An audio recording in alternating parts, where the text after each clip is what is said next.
Okay. Welcome to the Special Olympics webinar session for 2024 presented by our official sponsor. Thank you to Galaga for the continuous support as our official sponsor for Special Olympics sports and coaching programming. Thank you to you all for joining today's workshop as we look to offer coaches more learning opportunities around the areas you want to learn about.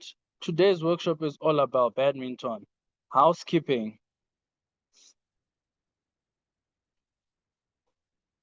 The webinar has 8 languages. You can choose your language using the bottom button on the screen, on the bottom of your screen. Please add any question you have for the speaker in the chat or the Q&A function.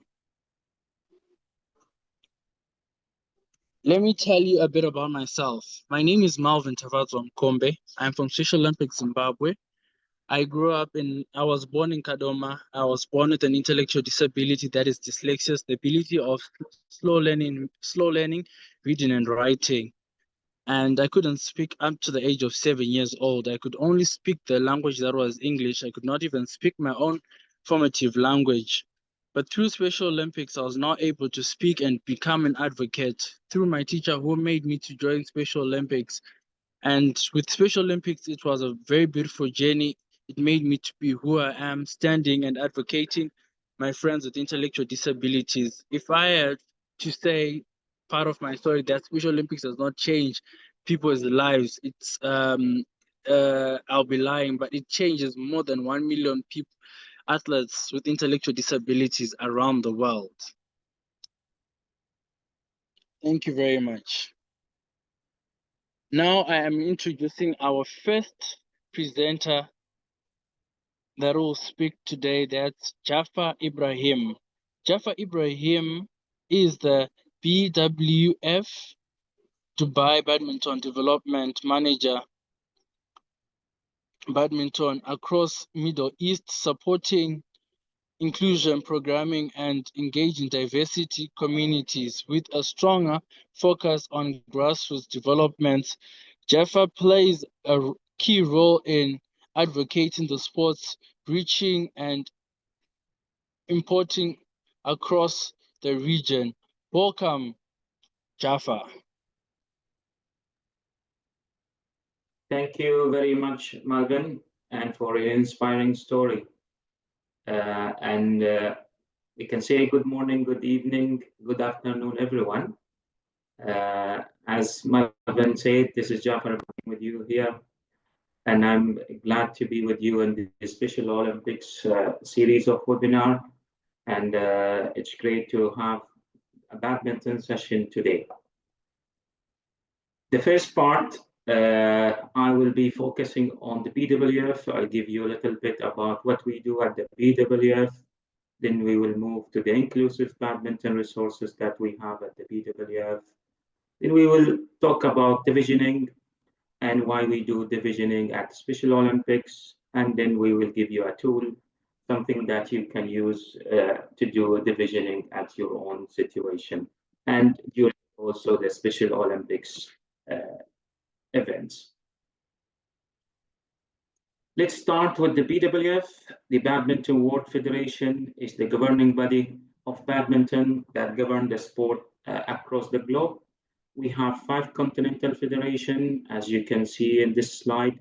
There are 53 countries in Europe, 45 in Asia, 17 in Oceania, 49 in Africa, and 38 in Panama. As you can see, badminton is a truly global sport with 5 continental federation works very closely with the member association to grow the sport.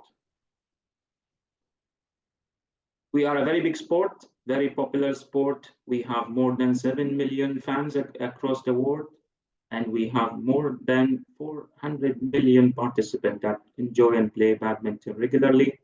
And maybe you can see this photo from the Paris Olympics and Paralympics. Badminton was a huge success at the Olympic and Paralympic Games.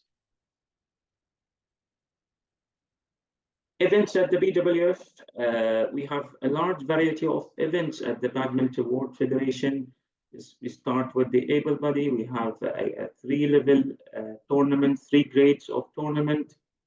Grade 1 involved the Olympics, Paralympics, World Championship, and the team events that we have at the global stage. Then we move to grade 2, where we have the World Tour. Maybe badminton people is very familiar with the World Tour, which starts from Super 100 to Super 300, then Super 500, and Super 750, and Super 1000. And if you are a big fan, I think you will be waiting for the World Tour final, which is going to happen in China in the next few days.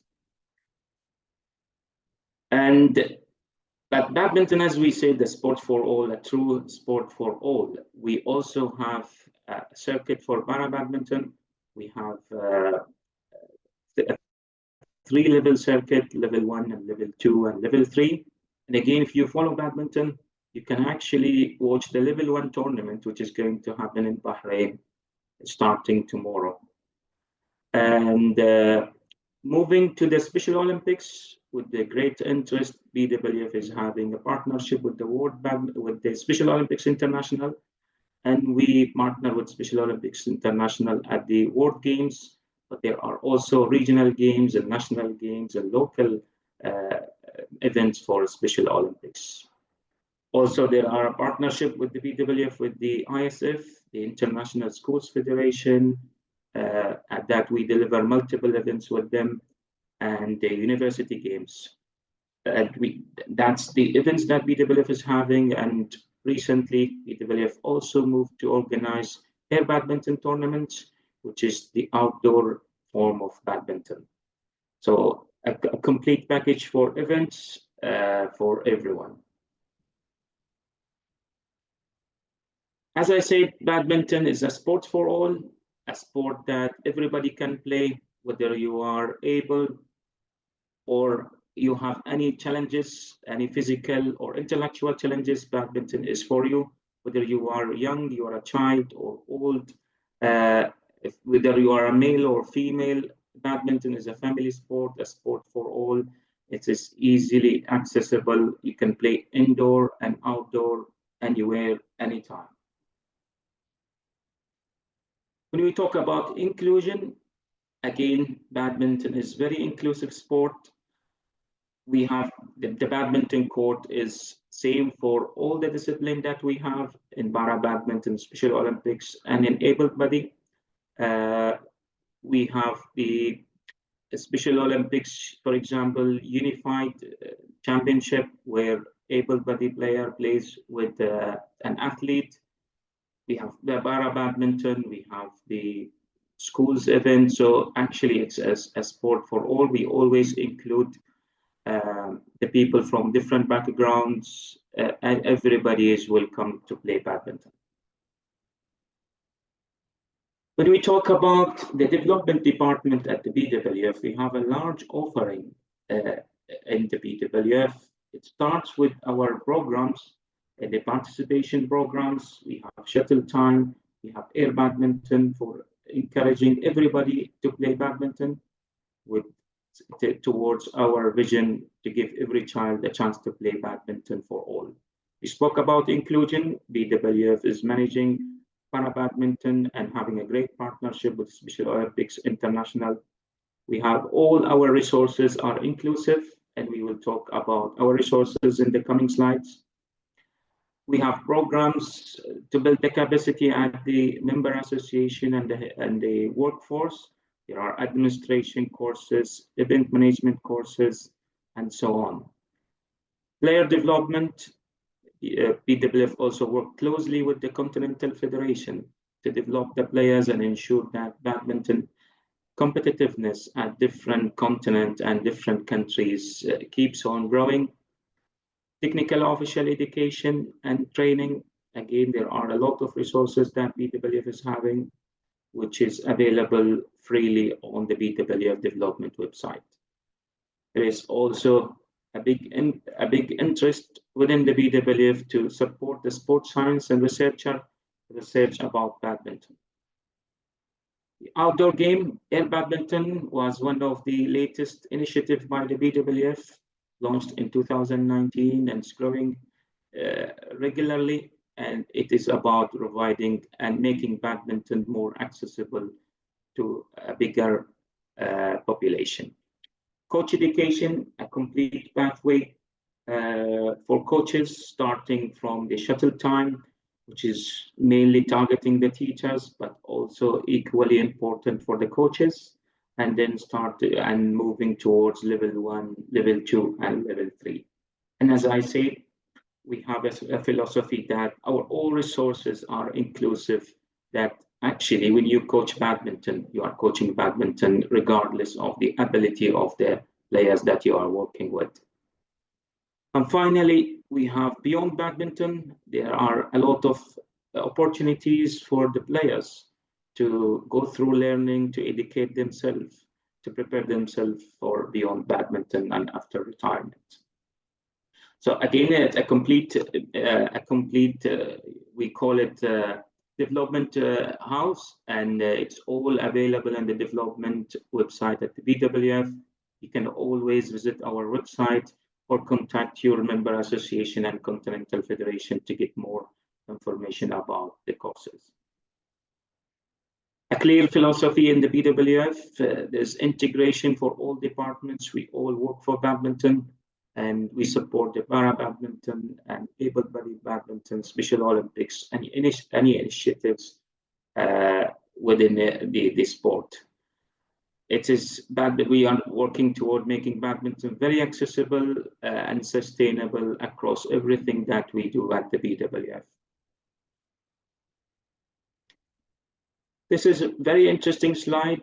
It takes our partnership with Special Olympics International to a new stage. BWF initially signed an MOU with Special Olympics International back in 2015, renewed this partnership and made it bigger in 2019 at the Abu Dhabi World Games. And after that, in 2020 or 2021, BWF launched a complete strategy along with the Special Olympics International to ensure that badminton keeps on growing globally within the Special Olympics movement. As you can see, we have 4 pillars in this strategy, which is all about development, events, partnerships, and communication.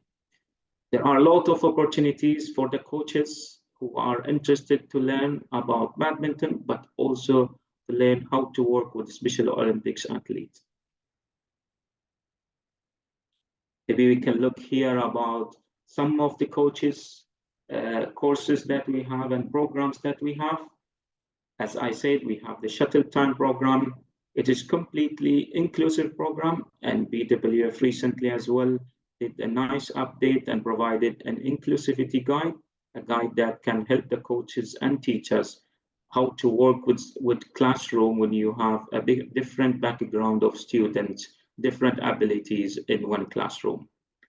Then we move to a coach education level 1. Again, it's a very inclusive program, but also there is a dedicated module dealing with coaching players with disabilities. Coach education level 2, a very similar thing, and there is a dedicated as well module dealing with coaching players with disabilities. And finally, to the coach education level 3. So fantastic pathway for the coaches, moving from the grassroots, very basic, to introduce badminton, but also going all the way through to the coach education level 3.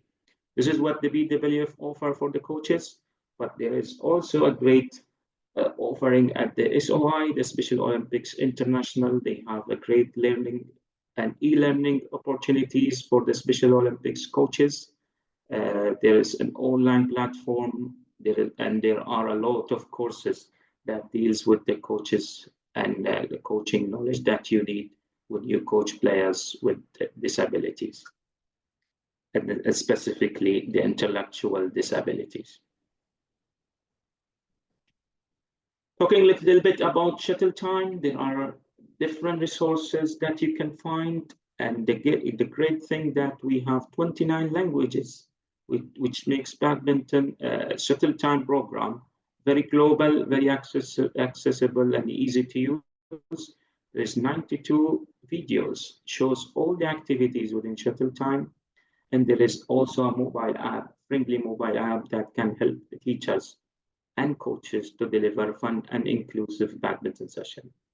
You will, everything you need as a coach or a teacher, you will find it within the program. We have the coach's manual, lesson plan. There is our guidelines, and there is also inclusive guidelines. Similarly, the coach education level 1, there are coaches manual, there is a coach's manual, large number of videos, and an integrated disability module that supports the coaches to work with different players and different players' background and abilities. We are not going to go very deep in the resources that we have today. It's just about introduction. And later on, if you have interest in learning about these courses or to go deeper, we will be able to answer your questions and guide you to the right way where you can find these resources and opportunities to take the courses. Let's now talk about divisioning. Divisioning is a process where we ensure a meaningful involvement. And when we say meaningful involvement, we know that when we compete, we want to compete where we can compete. If there is a big difference in the level, it's not going to be a nice experience for the players where they are actually not able to match the opponent's skills.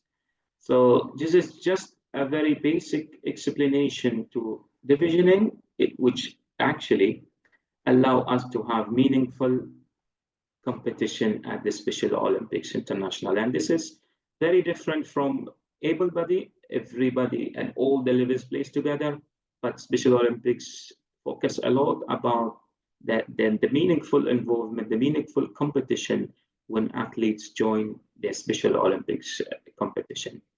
So there is a two process within the divisioning, and you can see the steps here. The red one, the step 1, is about doing the athlete assessment using the BADA form, the form that the BWF and Special Olympics International worked on recently, which actually now making the divisioning process much easier than before. The process is all about grouping the players into different levels, ensuring that each level competitiveness is matched. So you have chances to compete within your level, and not all the players are in just one group. So step 1 is about athletes assessed using the BADA form. Then the result is submitted at the SOI platform. Then athlete, based on the result within the BADA form, then the athlete will be grouped based on the ability. We have the ability and age and gender when we do the divisioning process, but ability is the major factor that we look at. Then, based on these results, we move to the second step, where divisioning is actually happening at the event, and the athlete BADAF result will be validated through match play. We will have these groups playing one game of 21 during the event, and then the referee and technical delegate and the technical team will validate the result that we have received from the coaches. And then finally, this grouping will be endorsed by Special Olympics International and the SO programs, the national programs, and then we have the final divisions, which we can play at the tournament. Let's see a little bit how we do that. We have a video now here, which will explain the divisioning process.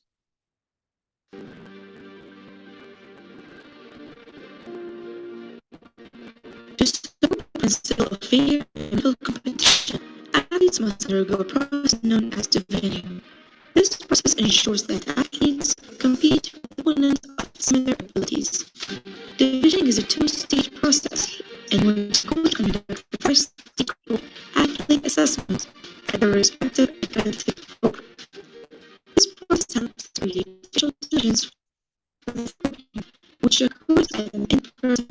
competition.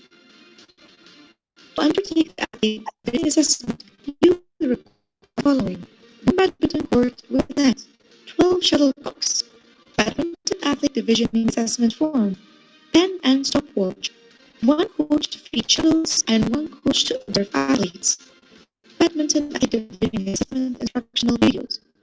The athlete divisioning assessment process will take approximately 20 to 30 minutes per athlete.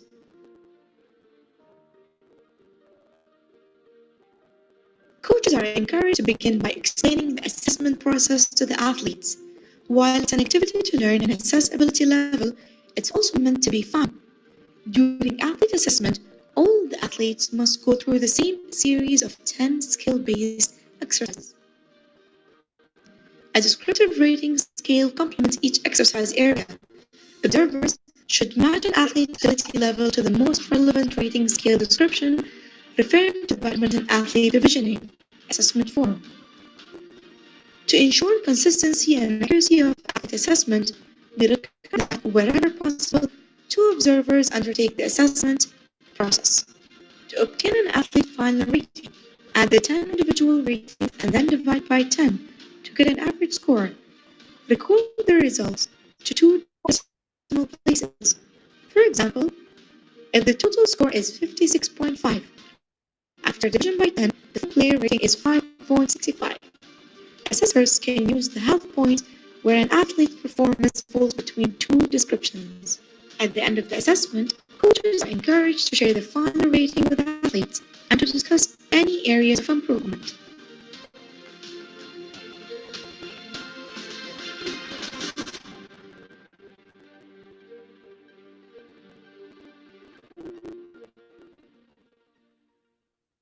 Thank you very much for watching the video. I know that with videos sometimes the sound might not be clear, but these videos are all available online.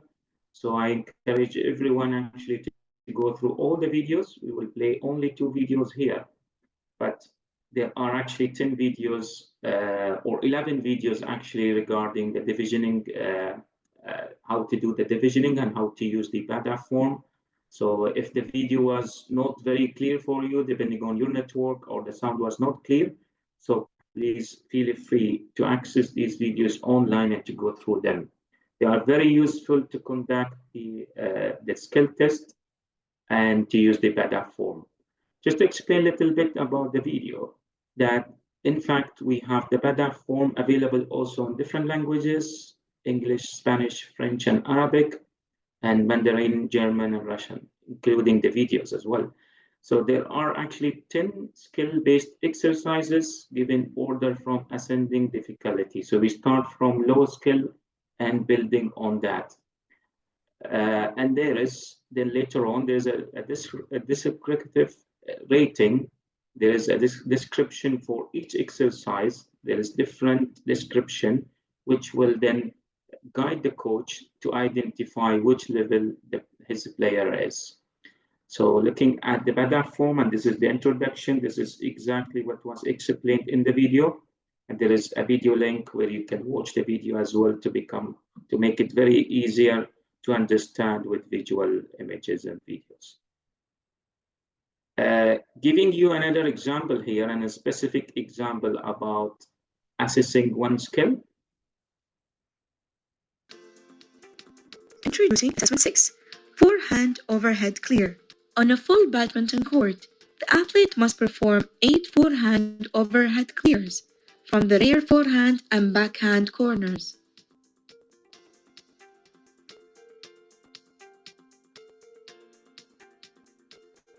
Observers should position themselves in front and to the side of the athlete to ensure the best possible position for observing while not distracting the athlete.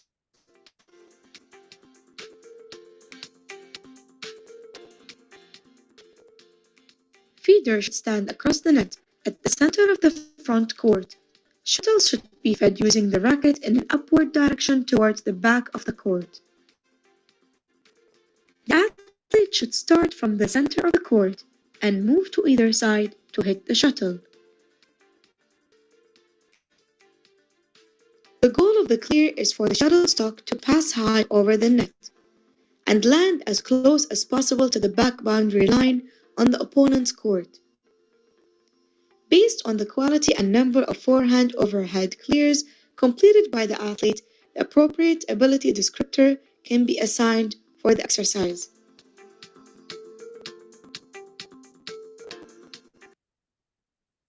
Yeah, this was forehand overhead clear, the exercise, the activity number 6. And as you can see, in the BADA form, you will have 1 to 8 rating. It starts from the very low level that the player are having significant difficulty in performing the activity or the skill, and then progressing to the better and better ability to perform the activity. And based on that, as an observer, you will rate that from 1 to 8.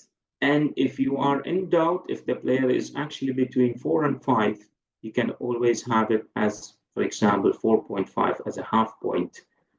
That's also possible. After completing all the 10 exercises in the BADA form, what you have to do is to add over all of them and divide them by 10 to get the average. This is another example here, and we will not go through it, will not play the video. As I said, the videos are available online, and they will be really helpful when you are assessing your player using the BADA form, which you will need it before competing in the Special Olympics competitions. I hope things was clear in my part, and if you have any questions, please do share them in the chat, and we will have time to answer them at the end. Thank you, Jaffer, very much. Thank you for the wonderful words, the inspiration words. I hope all our coaches will enjoy and have fun in teaching badminton. Thank right you, now, Malvin. You're welcome. Right now, I'm now introducing our second presenter, Kaity Hall. Kaity Hall has been a coaching disability badminton for 17 years and has been lucky enough to work with the international players and coaches globally, as well the local development club and inclusion. She has worked with BWF for 10 years as a disability badminton tutor and supporter with inclusion in part of shuttle time. Welcome, Kate. Thank you, Melvin. I'm just going to share my screen.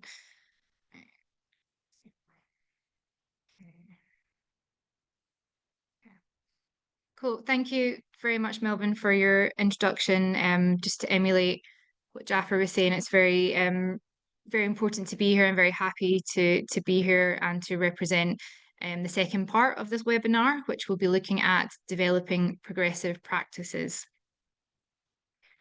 So the importance of developing progressive practices, they assist the athlete to develop good technical and tactical skills, provides a variety for athletes when developing technical and tactical skills, allows athletes to practice within their ability level, and allows coaches to observe technical and tactical levels of their athletes. It allows athletes to experience success while also being challenged, and lastly, provides better and positive experience for athletes in learning badminton-specific skills.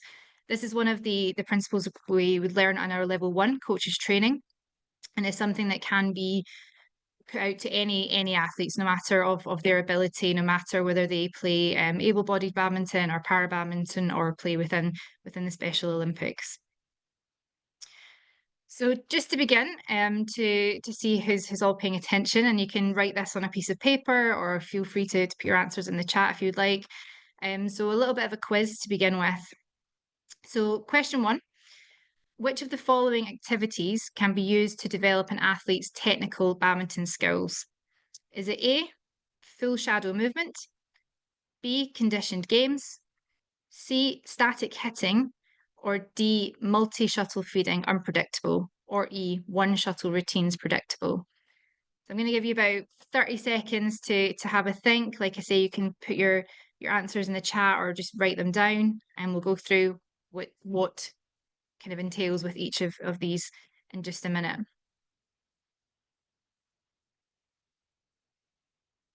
Okay, we'll give you a countdown. 10, 9, 8, 7, 6, 5, 4, 3, 2, 1. And the answer is all of them. A bit of a trick question, so apologies on that, but you can use any of these types of practices to develop skills, to develop any of the technical badminton skills, from forehand strokes to rear strokes, any skill within badminton. You can use any of these progressive practices. Okay, second question. Again, you can put your answers in the chat or feel free to note them down yourselves. Please arrange the following activities in order from lowest to highest pressure.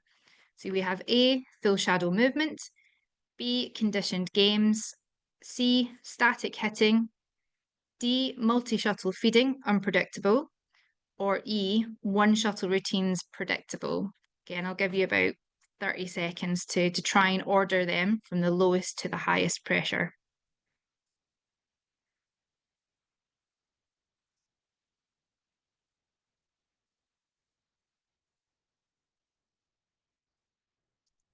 Okay, we'll give a countdown of 10, 9, 8, 7, 6, 5, 4, 3, 2, 1.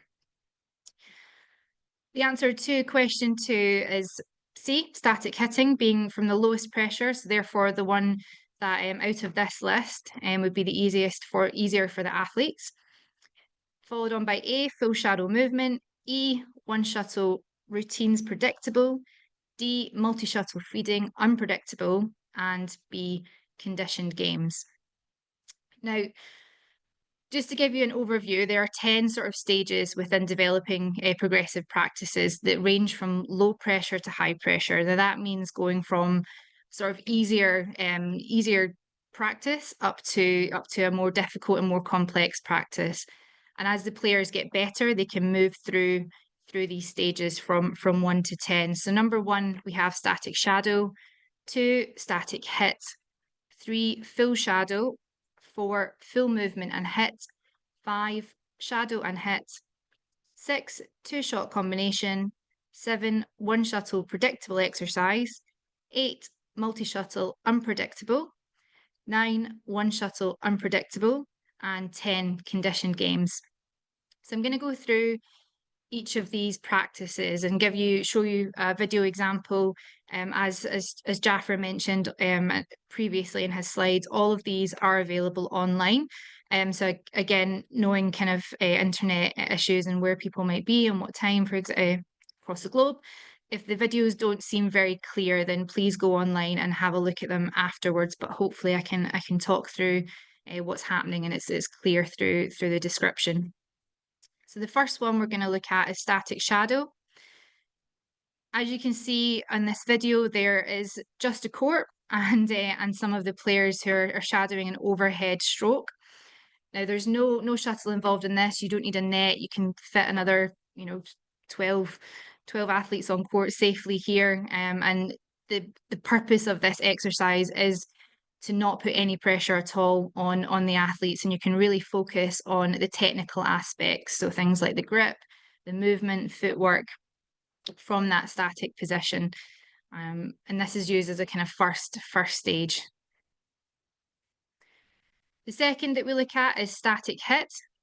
Okay, so as you can see in the video here, we have 3 athletes on court, one player throwing the shuttle high for their partner, their person that's in the 3 with them, to hit the overhead clear. Again, this is an overhead. We're showing all examples of overheads, but these things can be used for any stroke across the court. So again, no pressure.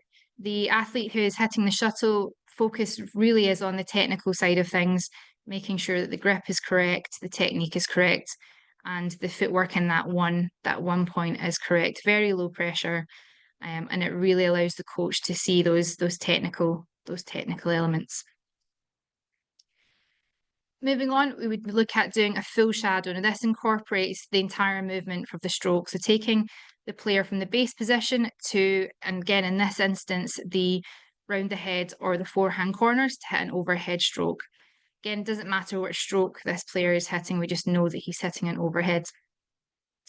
Again, this allows the coach to see kind of no pressure, seeing the player, seeing the athlete doing the technical movement and technical stroke to ensure that that is correct and can make any adjustments without the shuttle. So a bit more pressure than, say, static shadow, which has less movement, but still you can move at different variations of pace to ensure that you're getting the correct footwork and the correct technique. The next progression from that is the full movement and hit. So again, you can see this this exercise is the same as the one before. However, we're adding the shuttle this time. So we've progressed from just shadowing that full movement and shadowing that technique to then adding in the shuttle. Very low pressure. The athlete knows where the shuttle is going on the court. He knows that he's playing a clear in this instance, and can then practice those overhead techniques, movement, and the coach can also see kind of any technical changes that need to be made in quite a low pressure environment. Moving on to number 5 in the list, again, we're looking here at kind of combining two of the exercises that we've already done, so shadow and hit. So the athlete here, the focus is still on the overhead and doing that full movement, using the correct technique to hit the overhead clear. To add more pressure, the athlete is now shadowing a shot in the forecourt. So that could be any stroke in the forecourt at all, shadowing that stroke and then moving into the rear of the court. As you can see, this is still very predictable. It gives the coach enough time to watch the athlete, to see the full movement, and to allow any points of correction within this. Number 6, 2-shot combination. So again, this is predictable in a sense that the athlete knows exactly which 2 shots they're hitting. Adding to the shadow and hit from before, the player, as you can see, is hitting a shot from the front of the court followed by an overhead clear. And again, practicing those patterns that I've kind of built from the very first stage back with static shadow. So we're seeing the pressure, although it's still predictable, we can see the pressure is now getting higher and higher as we move up the list. Number 7 is the 1-shot predictable exercise. So we've moved on from the multi-shuttle, where the coach has complete control over the speed of the shuttle and has complete control of where the shuttle is being placed. We now move into a 1-shuttle predictable exercise. So in this example, again, the focus is still the overhead, but as you can see, the players are playing a lift, drop shot, net, and then lift. So we're still focusing on the overhead here and looking at that full movement, but in a more game-like realistic speed. And it means the players can then put those practices before into a more game-like situation, but with less pressure because they know exactly where the shuttle is going to be placed by their opponent. Moving on to number 8, which is a multi-shuttle unpredictable. So this one, again, the coach has the complete control over where the shuttle is going on the court. You'll see in this video that the coach will hit more shuttles to the rear of the court due to that being the overhead stroke being the shot that is being practiced here and is being developed. However, they can hit the shuttle across any area of the court. And what this does is it gives the coach the power to speed the shuttle up if he wants to put the player under more pressure, slow down if he feels the player needs a bit more time, but also puts the player under a little bit more pressure to make it slightly more game-like, because in a game, as you will know, you can't really predict where the shuttle is going to go. Sometimes you can have a bit of a guess, but a lot of the time it's unpredictable, so it becomes harder with more pressure, but still there's some control from the coaches to the speed of the shuttle. Moving on to number 9, 1-shuttle unpredictable. So again, we can see here the players will have a focus on the overhead stroke. That will be the stroke that the players will have been tasked with practicing and as part of the developing practices.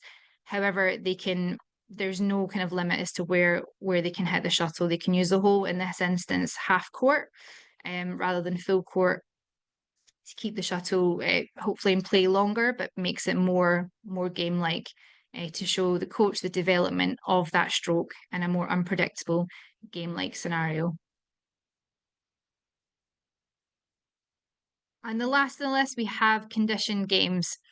So in this scenario here, again, we're still focused on the overhead. However, the game is an open game. The condition on this would be that the players have to serve high, and therefore forcing an overhead stroke from their opponent. So it would have to be a clear drop, smash, anything practicing that overhead technique, but making it much more game-like, having a bit of competitiveness added into the game to, again, fully see how that stroke has developed within a more game-like scenario. As I said, the developing practices can be used for any stroke at all, and can be used from any point. So, for example, if you had an athlete who is brand new to the game, you would start at a static shadow and slowly progress through the stages from low pressure to high pressure. However, maybe you've got a player who's been playing for a few months or kind of half a year and has progressed past the static shadow positions. Therefore, you might start on shadow and hit, for example, in your session plans, or how you plan out your sessions. Again, the practices are made in such a way that you can see the development from right from the beginning, where you're learning a brand new stroke, right through to putting the stroke into a game and seeing how the stroke can be produced in a game-like situation. Within this, it's all, like Jaffer had said, all the videos are online. You can go in and check out some of the resources that BWF have, and this kind of list or kind of stages from low to high pressure can be used with any athlete at any stage in their development. Okay, so I'm going to leave you off there and hand back to Malvin. If anyone has any questions. Thank you very much, Kate, for the nice presentation. We are learning, and it's a nice moving stone because we're learning new things every day. So, Kate, I've got a question for you. When you are working on progressing production but you have groups of athletes who are at different stages, and how do you address that? So there's a few ways to address that. Like I said before, you don't have to start the whole group on stage one of the progressive practices. You can scatter where some of the athletes start within your session. You can also change a practice within the developing practices to make it more difficult for some athletes. That could be the number of shuttles that the athletes use. It could be the number of repetitions or the time. So if you have some beginners who are just on static shadow, you might have them doing static shadow on one court, and you might have the athletes who are more developed, who've been practicing a little longer, doing full shadow on another court. If you're lucky to have kind of volunteers or other coaches in your session, you can differentiate your groups and split up between the sort of level. And again, just assess where those athletes are and where within that progressive practice you would start each of their lessons or each of their practices within that. As you saw in the second video, if the younger the athletes learn how to feed and to throw for each other, then it's a skill in itself. So to get athletes, get young people, to get any participant also practicing feeding and working with each other, then it's easier to differentiate between the levels. Thank you very much, Kate. Now I'll move to Jaffer.